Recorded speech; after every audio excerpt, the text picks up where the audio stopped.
अस्सलाम वालेकुम। इस वीडियो के अंदर बात की जाएगी आपके साथ मैथ 302 के लेक्चर 37 के ऊपर प्रोबेबिलिटी डिस्कस की जाएगी और इंशाल्लाह एलिमेंट्री प्रोबेबिलिटी के ऊपर ये हमारा आखिरी लेक्चर होगा। इसके बाद बायनोमियल प्रोबेबिलिटी स्टार्ट हो जाएगी। अच्छा, ये मैं आपको साथ एक बात शेयर करूं कि आपको शायद लग रहा होगा कि मैं शायद माइक ऑन करता हूं और रिकॉर्डिंग स्टार्ट कर देता हूं। ऐसे है नहीं, तो और ऐसे होता भी नहीं है, आपको पता है। तो मेरा ये बताने का मकसद ये है कि आपको प्रोबेबिलिटी मुश्किल लग रही होगी और बाकी के अगले जो चैप्टर्स होंगे या हो सकता है कुछ प्रीवियस जो गुजरे हैं वो भी आपको मुश्किल फील हो रही होगी। स्टेटिस्टिक को ओवरऑल भी देखा जाए तो इतनी आसान वो है नहीं। तो इंसान का अल्लाह ताला ने जहन ऐसा बनाया है कि इंसान पहली बार जब किसी चीज़ को हाथ डालता है तो उसको मुश्किल फील होती है। उसके बाद सेकंड टाइम, थर्ड टाइम, वो जो उसकी डिफ़िकल्टी का एक ग्राफ होता है ना, वो डिक्रीजिंग ट्रेंड में रहता है। मीन्स कि डिफ़िकल्टी कम होती रहती है और एक वक्त आता है कि इंसान वो जो एक मुश्किल उसको फर्स्ट टाइम बहुत मुश्किल लग रहा होता है कि मैं कैसे करूँगा, और वो उसके जहन में ऐसे बैठ जाता है जैसे कि वो उसके लिए कभी मुश्किल ही नहीं था। तो खैर, अगर आपको प्रोबेबिलिटी मुश्किल लग रही है तो नो डाउट इसमें कोई शक ना रखें कि मुझे भी मुश्किल लगती थी। और वक्त के साथ साथ कभी किसी गोरे का यूट्यूब से लेक्चर लिया, कभी किसी काले का लेक्चर ले लिया तो कभी यूनिवर्सिटी, कभी कोई बुक पढ़ ली, तो इस तरह करते करते आखिरकार प्रोबेबिलिटी समझ आ जाती है। ठीक है, तो बताने का मकसद ये है कि आप लोग भी, अगर आपको मेरे किसी कॉन्सेप्ट में वीक फील होता है आपको कि नहीं मुझे समझ नहीं आ रही, वर्चुअल यूनिवर्सिटी के लेक्चर सुन रहे समझ नहीं आ रही, किसी यूट्यूब से लेक्चर समझ नहीं आ रही, तो हो सकता है कोई एक पॉइंट मिस हो रहा हो, लेकिन आप अगर करते रहेंगे, गिव अप नहीं करेंगे, तो इंशाल्लाह आपको बहुत अच्छे से कोई भी कॉन्सेप्ट है वो समझ आने लग जाएगा। तो परेशान ना हो, एक बार समझ ना आए तो उसको कंटिन्यू रखें, हैंडआउट्स पढ़ें, दोबारा लेक्चर सुन लें वही वाला, तो समझ आ जाती है। मेरी प्रैक्टिस भी यही होती है और इसी तरह मैं सारे लेक्चर को लेके चलता हूँ। आखिरी पॉइंट जब तक क्लियर नहीं होता उसकी जान ना छोड़ें, क्योंकि ये जो पॉइंट्स हैं, एक पॉइंट जो आपको मिस्टेक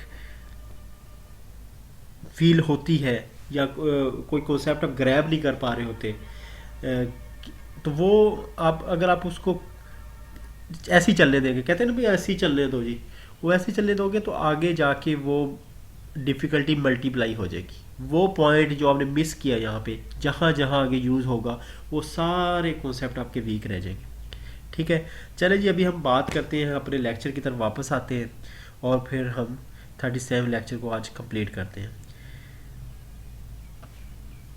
तो जब हम अपने हैंडआउट्स से देखते हैं तो 37 लेक्चर की शक्ल को इस तरह की नज़र आती है। ठीक है, वो और जो एग्जाम्पल वन है यहाँ पे, एग्जाम्पल वन 36 लेक्चर के अंदर हम कर चुके हैं। यहाँ पे वो पता नहीं क्यों दोबारा प्रिंट की हुई है और क्या वजह है इसकी। तो हम एग्जाम्पल टू की तरफ आएंगे, हम एग्जाम्पल टू करेंगे, ये वाली एग्जाम्पल, और इसको मैंने MS वर्ड के ऊपर कॉपी पेस्ट करके उसको थोड़ा सा क्लैरिफाई कर लिया। तो हम वहाँ पे चलते हैं। कोशिश मेरी ये होती है कि उसको थोड़ा साफ़ सुथरा और अच्छा करके लिख लूँ ताकि आप लोगों को आसानी रहे। चले जी, हम MS वर्ड की फाइल पे चलते हैं। अच्छा जी, हमारे पास एग्जाम्पल टू स्टार्ट करते हैं। Two forms complete for contacts, compete for contacts, contact के लिए वो, ठीक है, मुकाबला करती हैं आपस में। ए हैज़ अ प्रोबेबिलिटी, मतलब ए फॉर्म जो है वो उसकी प्रोबेबिलिटी है कि वो कॉन्टैक्ट जीत लेगी, 3/4 है, और बी की प्रोबेबिलिटी 1/4 है। ठीक है, अच्छा, ये ए की कॉन्टैक्ट की बात कर रहा है कि उसकी 3/4 है, उसकी 1/4 है। 3/4 को 1 - 3/4 करेंगे तो दूसरे की डेफिनेटली निकल ही आएगी। ठीक है, कह रहे what is the probability that when they bid for two contacts, एक कॉन्टैक्ट की बात कर रहे हैं, कह रहा है अगर ये दो कॉन्टैक्ट ही के लिए compete करें, form A will obtain either the first और सेकंड कॉन्टैक्ट और बोथ। ठीक है, यहाँ से हमें देख के लग रहा है कि बहुत सौखा सा क्वेश्चन है और हम सिंपली जो है ना ये इसकी प्रोबेबिलिटी जो है वो हम प्लस कर दें अगर, तो हमारे पास ये आंसर आ जाएगा। अच्छा, हो क्या रहा है कि हम प्लस तो कर लिया, ठीक है, प्लस भी हो गया, कैलकुलेटर में आंसर भी दे दिया, लेकिन हुआ क्या कि 6/4 अगर आप आंसर कैलकुलेट करते हैं तो ये ऑलमोस्ट 1 से 1.5 हो गया ऑलमोस्ट। और तो 1/5 हमने पढ़ा है, अभी से स्टडी किया कि प्रोबेबिलिटी 1 से ऊपर जा नहीं सकती। तो मिस्टेक कहाँ पे हुई है? मिस्टेक यहाँ पे है कि ये जो कॉन्टैक्ट है ये म्यूचुअली, सॉरी कॉन्टैक्ट कह रहा हूँ, ये जो प्लस सिंबल है और रूल को तब लगाते हैं जब म्यूचुअली एक्सक्लूसिव हमारा केस हो। म्यूचुअल एक्सपीरियंस मीन्स हेड और टेल एक ही वक्त में आ सकते, दोनों एट अ टाइम नहीं आ सकते। लेकिन क्या आप समझ रहे हो, कॉन्टैक्ट एक ही वक्त में दोनों वो नहीं ले सकता, या एक कॉन्टैक्ट लिया तो दूसरा ले नहीं सकता। ऐसी उसने बात, इसकी केस हो सकता है, रियल लाइफ में हो सकता है, रिसोर्सेज की शार्टिंग में से हो सकता है। लेकिन यहाँ पे वो ये नहीं कह रहा, वो हमसे पूछ ही ये रहा है कि अगर वो दो प्रोडक्ट के लिए, कॉन्ट्रैक्ट के लिए कम्पीट करता है तो फर्स्ट ले या सेकंड ले या फिर दोनों ले ले, इसकी क्या प्रॉब्लम है। मैं तो तीनों का कह रहा बताओ। तो इस केस के अंदर हमारे पास इसको सॉल्व करने के दो तरीके हैं। देखिए, एक तरीका तो ये है कि हम ना एग्जॉस्टिव रिवॉर्ड वाला फार्मूला लगाएं कि कैसे हम देखें ना, हमें चाहिए ए की प्रोबेबिलिटी कि वो एक ले या दो ले या एक ले, ए प्रोडक्ट ले, बी प्रोजेक्ट ले ले, या तीसरा को, ये दोनों को ले ले। ठीक है, ठीक है। तो इस केस के अंदर हम इंटरेस्टेड हैं ए के लिए, तो हम क्यों ना अगर बी की प्रोबेबिलिटी निकालें प्रोडक्ट कॉन्टैक्ट जीतने की, तो कॉन्टैक्ट जीतने की, तो हम ए का 1 माइनस करेंगे तो निकल आएगी। ठीक है जी। तो बी गेट्स फर्स्ट कॉन्टैक्ट और बी गेट्स बोथ, इसकी प्रोबेबिलिटी 1 और 2 के केस में हम अगर मल्टीप्लाई करते हैं 1/16 आ जाएगा, और 16 के केस में 1 माइनस करेंगे तो ये हमारा आंसर आ जाएगा। ठीक है। अच्छा, यहाँ पे एक दूसरा जो मेथड है ना वो ज़्यादा सौखा है, ठीक है, और ज़्यादा अच्छे से समझ आने वाला कॉम्प्रीहेंसिव मेथड है। आप उसको कॉम्प्रीहेंड अच्छा कर सकते हैं। अच्छा, ऑल्टरनेट मेथड क्या किया, देखिए उसने क्या कहा था कि ए गेट्स फर्स्ट और सेकंड और बोथ। अच्छा, अभी हम इसको ना और रूल, मैंने कहा आपको और रूल भी समझाना चाहिए अल्टरनेट मेथड में, और रूल भूल ही ना जाए आप। अच्छा, ए अभी, अच्छा मैंने कहा था कि म्यूचुअल एक्सक्लूसिव होने चाहिए वर्ड्स को। ठीक है, अब म्यूचुअल एक्सक्लूसिव के जरिए इसको सॉल्व करते हैं। दो कॉन्टैक्ट थे, A gets first but not second. Mutual exclusive हो गया, मीन्स कि वो एक ही ले रहा है, दूसरा वो नहीं ले रहा। ठीक है, उसके रिसोर्सेज की कमी है या वट एवर जो भी मामला है, ये एक ही उसने जीता, दूसरा उसने जीता ही नहीं, हार गया। ठीक है, A gets first but not second, जीतने की 3/4 थी, हारने की मतलब कॉन्टैक्ट मिलने की 3/4 थी और ना मिलने की 1/4 होगी। 1 माइनस करके हमने निकाली हुई है। ठीक है जी, 3/16 आ गया। अच्छा जी, ए डज नॉट गेट फर्स्ट, अभी फर्स्ट नहीं ले रहा और सेकंड ले रहा है, बट गेट्स फर्स्ट मीन ऐसे ही है, A does not get first और गेट सेकंड, ऐसे करके। ठीक है, अभी क्योंकि हमारे यहाँ पे मल्टीप्लीकेशन है, तो दोनों कंडीशनों का एट अ टाइम हम देख रहे हैं। A gets first and not second. ठीक है, A does not get first and get second. ठीक हो गया, तो इस वजह से हमने इसको एंड रूल लगा रहे हैं, दोनों कंडीशन को एट अ टाइम देख रहे हैं, क्या क्या एक्सक्लूड कर रहे हैं। अच्छा, ये प्रोबेबिलिटी भी आ गई, ए गेट्स बोथ, अगर दोनों वो लेता है तो इस केस में दोनों की प्रोबेबिलिटी को मल्टीप्लाई कर देते हैं। सही हो गया जी। अभी और रूल के तहत उसने हमें केस ही तीनों दिए थे कि एक लेगा, दो लेगा या दूसरे वाला लेगा। ठीक है, तो इस केस में ए गेट्स फर्स्ट और सेकंड और बोथ की, हम तीनों की प्रोबेबिलिटी को ऐड कर देंगे तो हमारा आंसर आ जाएगा। ठीक है जी, अगली एग्जांपल पे चलते हैं। एग्जांपल है जी कि एक कंपनी है, ठीक है, फैक्ट्री है, उसकी 40% वर्कफोर्स फीमेल है और 25% फीमेल जो है वो belong to the management grade है। वही 40% जो है उसी में से 25% मैनेजमेंट ग्रेड की है और 30% मेल है, are from management grade. If management grade worker is selected, what is the probability that it is a female. अच्छा जी, ड्रा अप अ टेबल, उसने टेबल भी बनाने का कहा नहीं, जो कि हमने पहले इसी तरह के 2 क्वेश्चन गुजरे, हमने उनमें टेबल नहीं बनाया। ये थोड़ा सा इंटरेस्टिंग क्वेश्चन है, इसके अंदर हमें टेबल वो ना भी कहता तो हमारा बनाना हमारी मजबूरी थी। वो मजबूरी आपको मैं आगे जाके बताऊंगा कि क्या मजबूरी है। अच्छा, अभी इस क्वेश्चन को सॉल्व करना है, जब मैं करवा दूंगा तो आपने इससे पहले 2 क्वेश्चन जो किए हैं उनसे कंपेयर करना है आपने। ठीक है, अच्छा इसमें आप देख रहे हैं, गौर करें, अगर वो कह रहा है कि वर्कर सेलेक्ट होगा और उसकी प्रोबेबिलिटी बता दो, मीन्स कि सिंपल प्रोबेबिलिटी जो फार्मूला जो होता था ना कि केसेस कितने चांसेस हैं डिवाइडेड बाय टोटल, ठीक है, sample space divided by sample space, ये वो वाला केस है। यहाँ पे एंड या और रूल की देखिए बात नहीं कर रहा, आप इस स्टेटमेंट को गौर से पढ़ेगा। ठीक है, एक खातून को सिलेक्ट करना है और कहता है वो खातून जो है क्या चांसेस है कि वो मैनेजमेंट ग्रेड की होगी। तो मैनेजमेंट ग्रेड के टोटल बंदे हमारे पास हों, टोटल खवातीन मतलब हो, फीमेल हो, तो हम उस फीमेल को जो सिलेक्ट होगी उसका बता सकते हैं उसके कितने चांसेस, क्योंकि उसने क्या कहा मैनेजमेंट ग्रेड की ही सिलेक्ट कर रहे हैं, कोई और टोटल फीमेल से नहीं कर रहे, मैनेजमेंट ग्रेड की सिलेक्ट कर रहे हैं, बता दो प्रोबेबिलिटीज़ की। तो अगर टोटल हमारे पास पता होंगी तो हम कर लेंगे। टेबल बनाते हैं हम।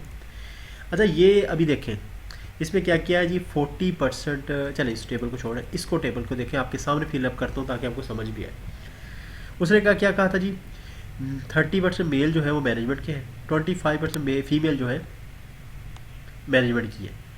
तो और 40% कह रहा है फीमेल जो है 40% फीमेल जो है कह रहा है कि टोटल है पूरी कंपनी के अंदर। अच्छा इसको करना कैसे है? सबसे पहले तो आप ये करें कि जो परसेंटेज आपके साथ खेले ना वो, तो आप टोटल कंसीडर कर लेंगे 100। अगर टोटल कंसीडर करेंगे 100 तो ये 40% वर्कफोर्स जो है वो है फीमेल की, तो आप इसको सिंपल कर दो 40% उड़ा दो, क्योंकि 100 का 40%। अच्छा जी इसका जब हम करते हैं 25% फीमेल जो है, टोटल जो फीमेल स्टाफ है वो 40 है, 25% मैनेजमेंट के रेट की कितनी बनेगी 10। कैलकुलेटर घुमा लें आप, 25 को 0.25 को 40 से मल्टीप्लाई करें तो ये आ जाएगा। अच्छा जी चले जी हमारा टोटल फीमेल का भी पता चल गया और मैनेजमेंट की बाकी क्या बची नॉन मैनेजमेंट की 30। कोई इतराज़? हाथ खड़ा करें। कोई हाथ नज़र नहीं आया, इसका मतलब तो कोई इतराज़ नहीं हुआ। आगे चलते हैं जी, अभी आते हैं मेल की तरफ। ठीक है जी, इसके अंदर जब हम आते हैं तो हमें तो टोटल मेल नहीं में पता नहीं है, टोटल मेल नहीं पता तो 30% कैसे निकालेंगे? सोचे सोचे सोचे। चलो जी सोचने के बाद हमें पता चला कि टोटल स्टाफ बन गया 100, 40 फीमेल थी तो बाकी क्या बचा 60 मेल आ गए हमारे पास। ठीक हो गया जी। अभी जब हम इसको देखते हैं 30% मैनेजमेंट के जो मेल है वो 60 के साथ जब मल्टीप्लाई होंगे तो आंसर क्या आ जाएगा 18। ठीक है जी। अच्छा जी तो भाई कैलकुलेटर अपना घुमाते रहना, मेरे पे नहीं रहना, अपना अपना कैलकुलेटर चेक करें भाई। अच्छा 60 अभी ये मेल आ गए, नॉन मेल में क्या बने बाकी 60 माइनस 18 42। ठीक हो गया जी। अभी हम इधर टोटल कर लेते हैं क्या जी 18 और प्लस 10 28 और 42 और 32 72। गुड जी गुड। अच्छा जी अभी उसने क्या कहा था हमें, अभी देखिए जी उसने कहा जी कि फीमेल सेलेक्ट हो और वो मैनेजमेंट ग्रेड की हो तो क्या प्रोबेबिलिटी है। फीमेल 10 है, मैनेजमेंट की टोटल है 28, तो प्रोबेबिलिटी क्या हुई 10/28। ठीक है जी। चले जी आगे चलते हैं। अच्छा जी अभी हम पहुंच गए एक्सपेक्टेड वैल्यू के ऊपर। अच्छा जब आप अगर इसको गूगल करने की थोड़ी सी जहमत करेंगे तो एक्सपेक्टेड वैल्यू भी इसे कहते हैं और मीन वैल्यू भी कहते हैं। ठीक है, जब आपके वेटेड एवरेज आपने पढ़ा होगा तो ये वेटेड एवरेज की बेस पे ये बना हुआ है, या वो ये बिल्कुल सेम वही चीज़ है लेकिन स्टैटिस्टिक में इसको एक्सपेक्टेड वैल्यू कह रहे हैं। अच्छा जी फिर ये एक्सपेक्टेड मीन वैल्यू ये वैसे कहते नहीं है, पता नहीं इधर क्या है EMV लिखा हुआ है, क्योंकि एक्सपेक्टेड वैल्यू कहते हैं मीन कहते हैं। अच्छा खैर हमने EMV यूज़ करना क्योंकि हमने पेपर भाई इसी पेपर का देना है इसी टीचर के पास देना है। अच्छा जी क्या है कह रहा है समेशन करो, समेशन प्रोबेबिलिटी ऑफ आउटकम। ठीक है, आपको आउटकम की प्रोबेबिलिटी दी होगी, मल्टीप्लाई करना फाइनेंशियल रिजल्ट ऑफ आउटकम के साथ। ये अपने फार्मूला बस याद कर लेना, परेशान नहीं होना, इसको सौखा करते हैं अभी। जनाब एग्जांपल है a pie vendor has collected data over sale of pies. Data is organized as follows: number of pies sold, income, etc etc etc। ठीक है। अच्छा जी हमने टेबल बना लिया, नंबर ऑफ पाइज सोल्ड 40 50 60 70 इस लिख लिया। ठीक है, रेट पर पाई, हर जो एक पाई का रेट है वो 35 रुपये है, हर 35। इनकम कैसे निकलेगी, इनकम निकलेगी 40 को मैंने लिख दिया 40 मल्टीप्लाई 35 1400 आ गया। इसी तरह बाकी वाली कैलकुलेशन भी कर लीजिएगा, इन दोनों को आपस में मल्टीप्लाई कर करके ये बनने हैं। अभी ये क्या है परसेंटेज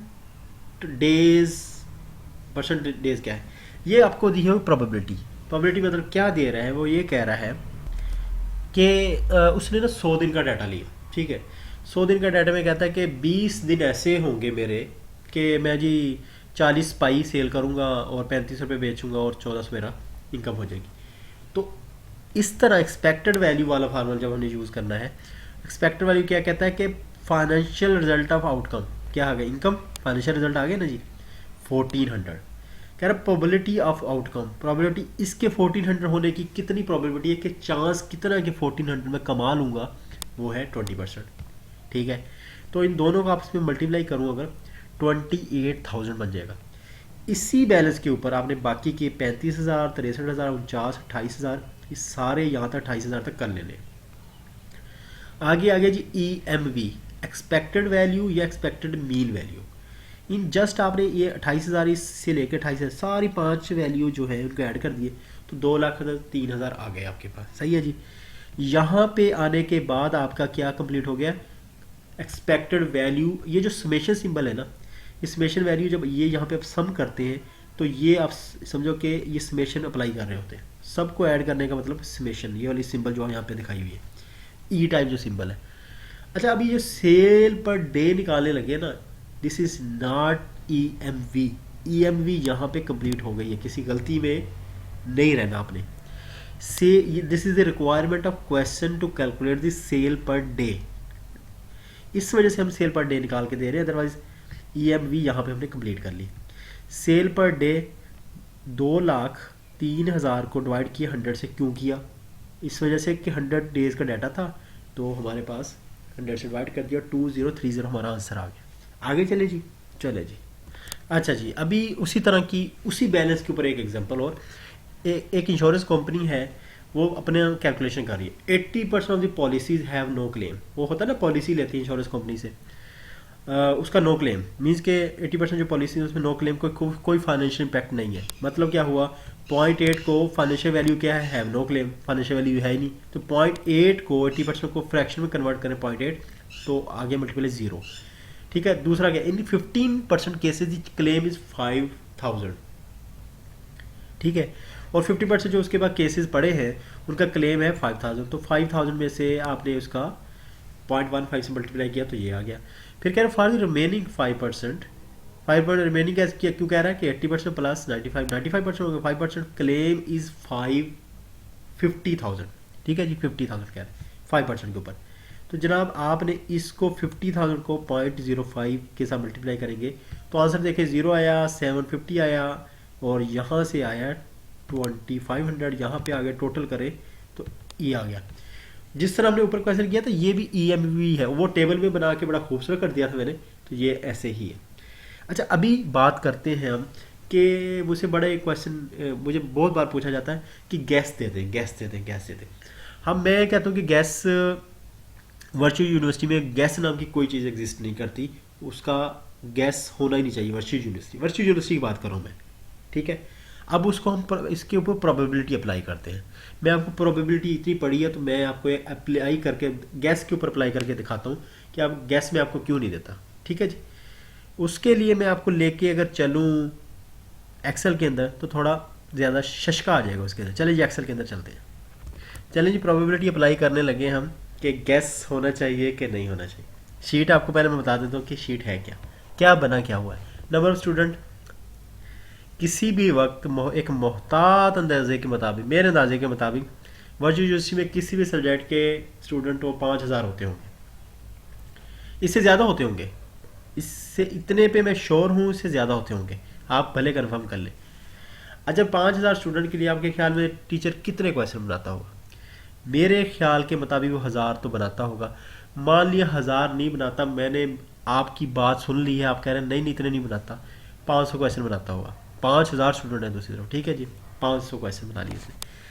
गैस क्वेश्चन ये आपकी मर्जी के मैं उठाऊंगा, अभी 50 मैंने डाले हुए हैं। ठीक है, अब जस्ट आप समझ लें शीट पे क्या है।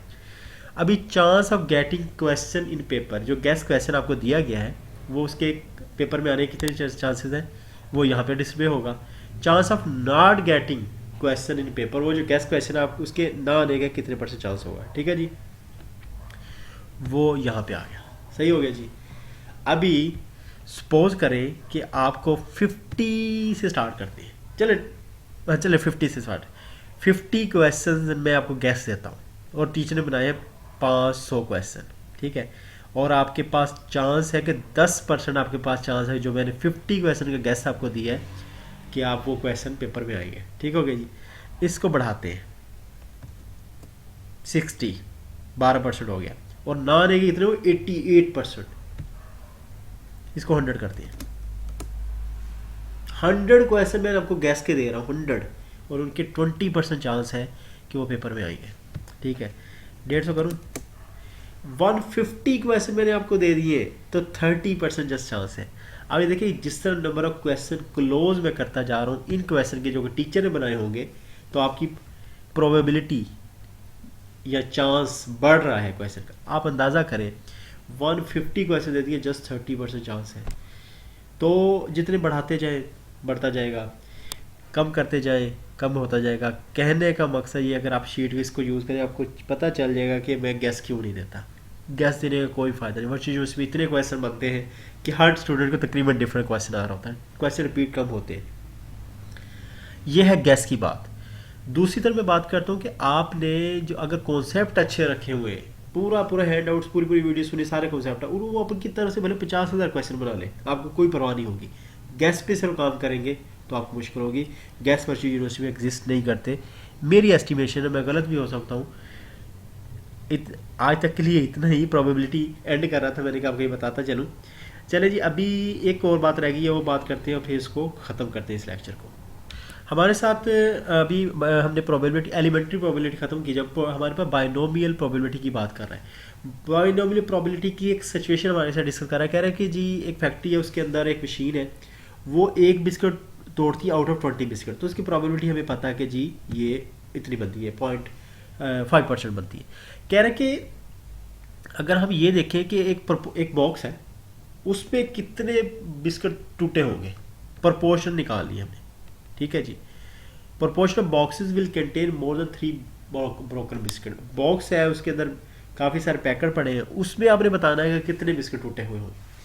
ठीक है, तो अब बिस्किट की जो प्रोबेबिलिटी है वो ये टूटा होता है या ना टूटा होता है, म्यूचुअल एक्सक्लूसिव वाला केस हो गया। ठीक है जी, अभी बाइनोमियल सिचुएशन बता रहा है, जिस तरह हमने और रूल का पढ़ा था कि म्यूचुअल एक्सक्लूसिव होता है, एंड रूल का देखा था कि एक ही टाइम पर साइमल्टेनियसली होना चाहिए। बाइनोमियल सिचुएशन हमें, हमारे से बाइनोमियल प्रोबेबिलिटी जब डिस्कस करें तो हमारे पास सिचुएशन जो होगी उसके अंदर 3 चीज़ें हमें कंफर्म होनी चाहिए। क्या जी? आइदर और सिचुएशन, जहाँ वो इवेंट हो रहा है या वो इवेंट नहीं हो रहा, उसकी भी, जैसे सिक्का हेड आ रहा है या टेल आ रहा है, डाइस फेंकते हैं, 1 आ रहा है 2 आ रहा है, 1 से लेकर 6 आ रहा है, हमें पता है आ रहा है, इसमें कुछ ना कुछ आना है, ये नहीं हो सकता कि कुछ भी ना आए। ये आइदर और सिचुएशन होती है। नंबर ऑफ ट्रायल्स नॉन और फिक्स होनी चाहिए। जैसे कि आप सिक्का फेंकते हैं तो आप हेड और टेल, आपके पास एक ट्रायल है। अगर मैं कहता हूँ कि सिक्का फेंकने आपको 100 ट्रायल करने हैं, फिर बताओ कि हेड आने की कितनी प्रोबेबिलिटी है, तो हमारे 100 ट्रायल हो जाएंगे।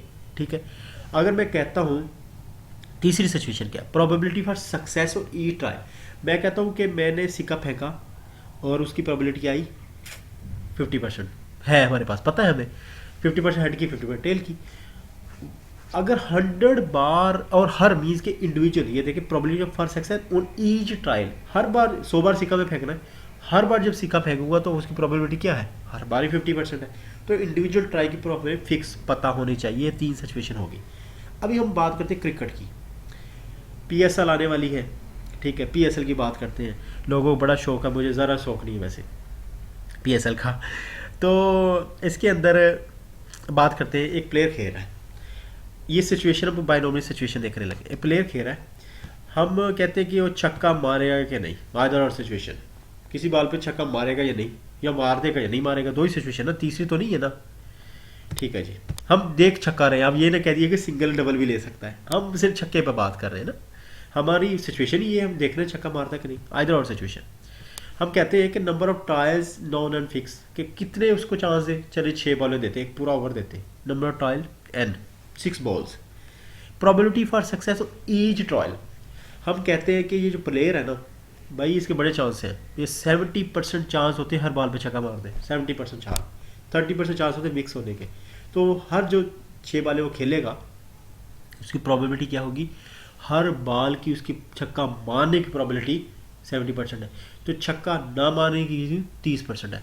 तो खैर ये अभी बाइनोमियल सिचुएशन हमने डिस्कस कर ली है। इसके ऊपर हम community binomial probability table, community probability table के ऊपर हमने ये कैलकुलेशन करेंगे। अभी तक सिर्फ इतना ही, ये छक्के वाली बातें क्रिकेट के एतबार से और सिक्का उछालने वाली बातें हमने भूलनी नहीं है, और आपने 38 लेक्चर तब स्टार्ट करने। चलिए इंशाल्लाह 38 लेक्चर के अंदर मुलाकात होती है और फिर देखते हैं कि क्रिकेट से क्वेश्चन हल हो जाएंगे या फिर कुछ और भी हमें ऐड करना पड़ेगा। तब तक के लिए अल्लाह हाफिज़, अस्सलाम वालेकुम।